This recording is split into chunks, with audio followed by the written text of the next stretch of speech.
पुढची महत्त्वाची बातमी आपण बघूया। मुंबईमध्ये बिहार भवन बांधण्याच्या मुद्द्यावरून राजकारण चांगलंच तापलेलं आहे। राज ठाकरे मुंबईचे राज्य आहेत का असा सवाल करत मुंबईत बिहार भवन बांधणारच असा इशारा बिहारचे मंत्री अशोक चौधरींनी दिलेला आहे। त्यांच्या इशाऱ्याला मनसेकडून जशास तसं उत्तर देण्यात आलंय। मुंबईमध्ये सुमारे 300 कोटी खर्चून बिहार भवन बांधलं जाणार आहे। मनसेकडून बिहार भवनच्या बांधकामाला कडाडून विरोध करण्यात आलाय। यावरती बिहारच्या मंत्र्यांनी मनसेला इशारा दिलाय। तर निवडणुकांमध्ये सतत पराभव होत असल्यामुळे हार भवन बांधण्याचा टोला भाजपाच्या नवनाथ बन यांनी मनसेला लगावलाय। पाहूया।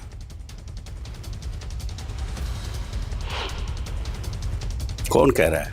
राज ठाकरे ये सब फालतू और ये सब घटिया लोग हैं। किसी का बाप का दिन नहीं बनने देगा, हैं? ऐसे बनने नहीं देंगे। देश है कि किसी का जबरदस्ती चलेगा? नहीं बनने देंगे। ये राजतंत्र है, राजा है वहाँ के। क्या ये राज ठाकरे महाराष्ट्र के? फालतू का बात सब जगह और भावना से बन रहा है कि जो लोग बिहार के लोग जाते हैं इलाज के लिए, उनके लिए कैंसर के इलाज के लिए या कोई इलाज के लिए, विशेष इलाज के लिए जाते हैं, उनको परेशानी ना हो। ऐसा नहीं है, बहुत से स्टेट में है, वहाँ भी बनेगा। किसी की ताकत नहीं है कि रोकते। त्यांनी आधी स्वतःचं राज्य नीट करावं, म्हणजे त्यांच्या राज्यातली लोक ही इतर राज्यात जाणार नाहीत आणि स्वतःचं राज्य नीट करायचं नाही, ते कर्जबाजारी करून ठेवायचं। इतर राज्यात लोक जातात त्यापेक्षा त्यांनी स्वतःचं राज्य जर चांगलं केलं तर मला वाटतं त्याही लोकांना आनंद होईल आणि ती लोक त्यांच्या राज्यात सुखाने नांदतील आणि महाराष्ट्रातही मराठी लोकांना काम चांगलं मिळेल। त्यामुळे फक्त तोंड दिलंय म्हणून वाटेल ते बोलायचं एवढंच करू नये।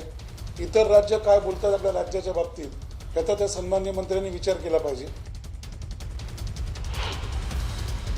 आपलं अयोध्येमध्ये महाराष्ट्र भवन आहे, दिल्लीमध्ये महाराष्ट्र सदन आहे, काश्मीरमध्ये आपण महाराष्ट्र सदन आहे। माझी मनसेचे जे लोक बिहार भवनला विरोध करतात त्यांना एकच सांगणं आहे की आपण बिहार भवनला विरोध करण्यापेक्षा आपण एक हार भवन उभारलं पाहिजे आणि त्याच्यावर मनसेचं नाव टाकलं पाहिजे, कारण सातत्यानं निवडणुकीत पराभव होणं हेच तुमचं काम आहे।